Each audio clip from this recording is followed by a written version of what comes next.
I'm back again with the Battlefield Part 4. I said in Part 3 of the Battlefield that people who are going to be suffering this season are people who are not praying, not people who are not working but are praying.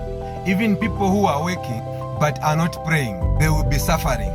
There is no water in the country, there is no power in the country, there is load shedding, but be with the Bible. Pray. If in this season, even a civil servant can't buy because he has a loan with the bank, with Easeway, he has also a loan with people. How is he going to buy? So I want to encourage you, children of God. This season is a season of prayer.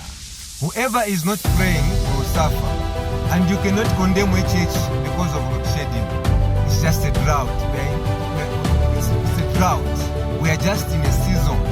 God now is going to test who loves him and who doesn't love him. In the season where we are now, a lot of people stopped going to church. A lot of people have stopped praying. They don't pray. If you ask them, why didn't you come? The answer is, we went to draw water. Okay, this is why you didn't come to church? Yes, there is a water crisis. Listen, child of God. Whether there is no water or water, pray. Just lock the house. You will come and sort out the water issue after prayer. This season is a season of constant prayer. I say it's a season of constant prayer. Listen, child of God, I want to encourage you now. If you are lazy, you cannot win the battle. If you are living in sin, you cannot win the battle. If you are not praying, you cannot win the battle. If you are not fasting, you cannot win the battle. If you are complaining, you cannot win the battle. If you are not a giver, you cannot win the battle. If you don't have love, you cannot win the battle. Child of God, you need to be aggressive. You need to take charge.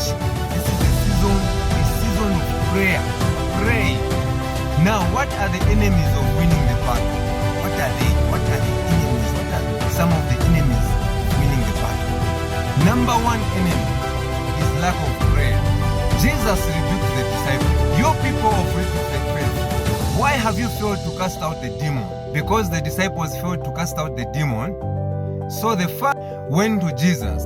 Your people have failed to cast out the demon. When Jesus managed to cast out the demon, the disciples asked Jesus, how have you managed to cast out the demon? Us, we have failed to cast out the demon. Jesus rebuked them. Such things, someone say, such things.